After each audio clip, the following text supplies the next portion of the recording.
Hi everyone, my name is Luke Warrington. I'm a third-year economics major, and today I will be discussing my proposal for the effects of COVID-19 on the global airline travel market.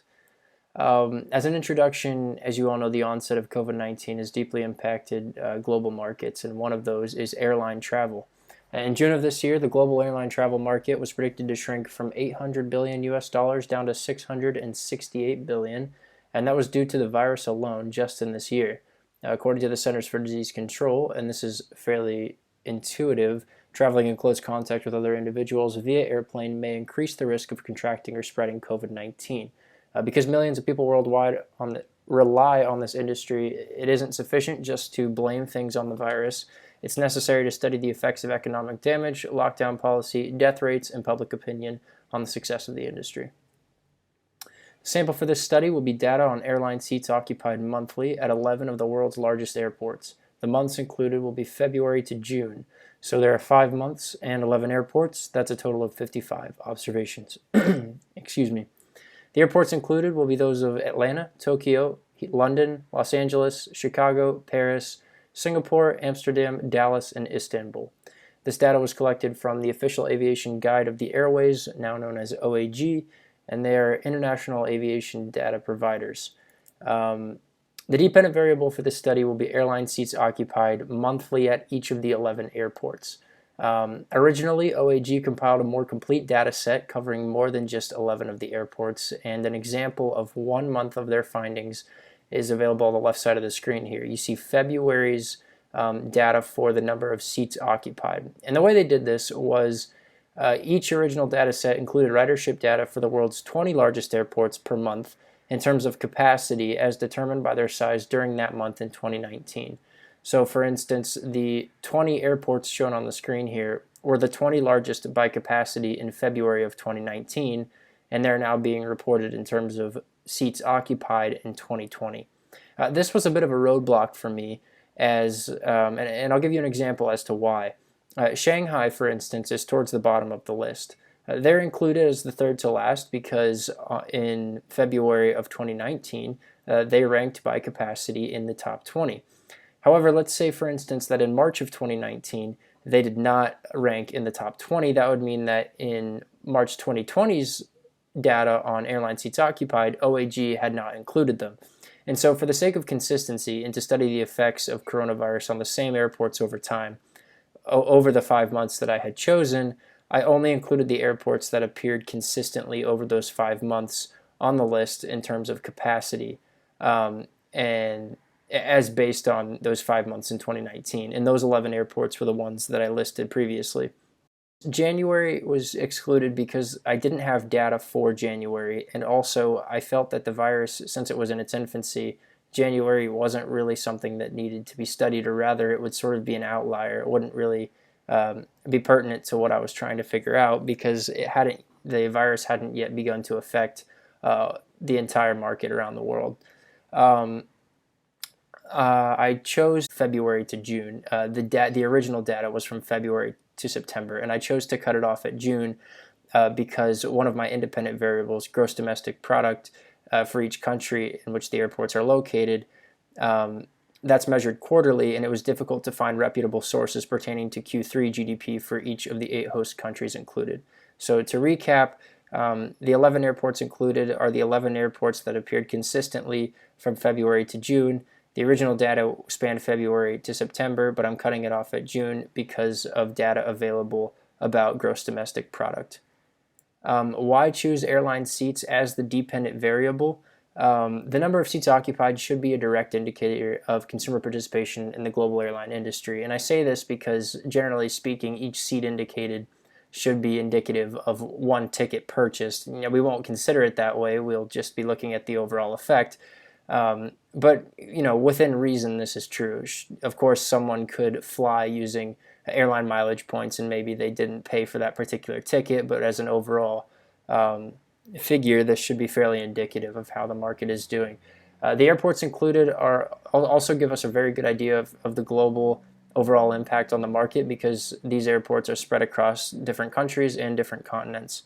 A relatively high number of seats occupied intuitively should indicate a more healthy industry, while obviously a lower number of seats indicates a more struggling industry. Dependent variables, the first one will be percent change in GDP at the country level. This will be measured quarterly and on a year-on-year basis. So the quarterly reports are the percent change of GDP as compared with the same quarter of the previous year and adjusted for inflation.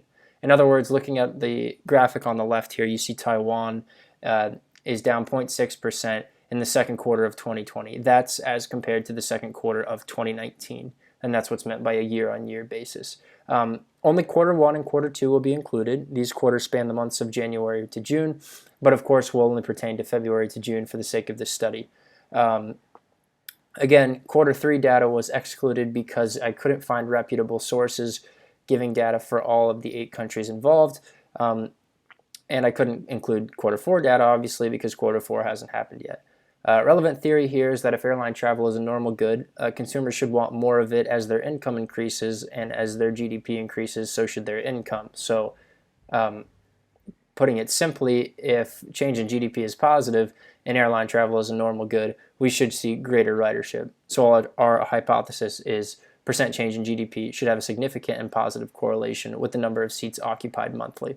Our sources for GDP are OECD, which is a data collection organization, Eurostat, which is the European Union's essentially Office of Statistics, and Trading and Focus Economics, which are both private organizations intended to help clients better understand markets. The second of my independent variables will be lockdown policy affecting the airports. This will either be at the city or country level, depending on what's pertinent to the particular airport. We'll do that for all 11 of them for the months of February to June of 2020. Obviously, this is not a quantitative observation. There is either a lockdown in effect or there isn't, so this will be a dummy variable. Airports with lockdowns in effect in a given month will receive a 1, and airports with no lockdown in effect will receive a 0. The assumptions we're making here are that intuitively lockdowns should affect the number of people traveling through airports, because if you are not permitted to leave your home, obviously you cannot travel via airline. We also recognize that different governments are going to enforce more stringent lockdown policy than others. It's very difficult to control for the particular effects of this, as it's honestly subjective, and we don't know how people are going to respond to their government's wishes, so we can only assume that people are compliant with their government's request.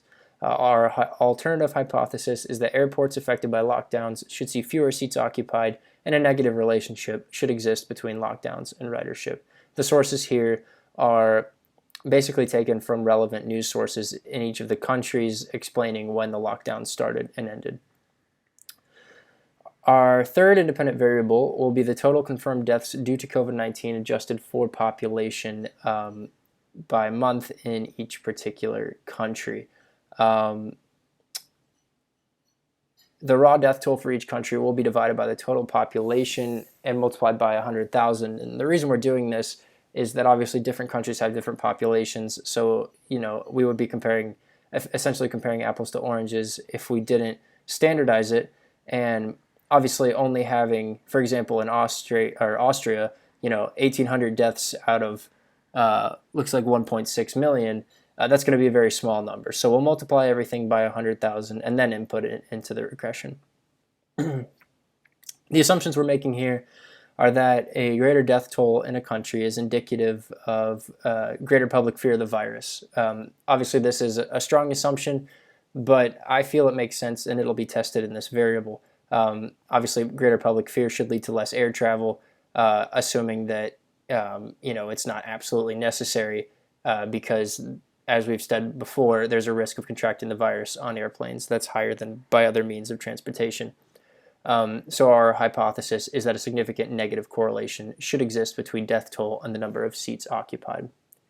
Finally, we have a supplementary regression. This is a fourth independent variable. However, because it only spans 2 months of observation, it would not give us the necessary amount of observations to qualify as an independent variable in a regular regression. However, I felt that it was very pertinent, and it was recommended to me that I include it as a supplement. So The study that we're looking at was conducted by a French statistics organization known as Ipsos, and it effectively asked people in each of the countries shown to the left here whether they felt that the coronavirus was, quote, a most worrying issue facing their country today.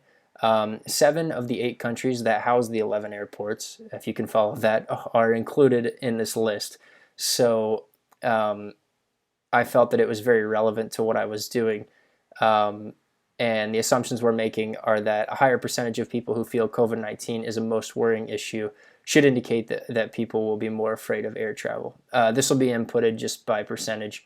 And the alternative hypothesis here is that the percentage will have a significant negative correlation to the number of seats occupied. And finally, here's my bibliography. Obviously, this is all written in very small font and is very difficult to read, so I would highly recommend you just look at my paper. If your intention is to see where exactly I got my information, it's all listed there. Thank you very much for watching. I look forward to all of your feedback on my proposal, and I look forward to working with you all throughout the course of this semester. Bye.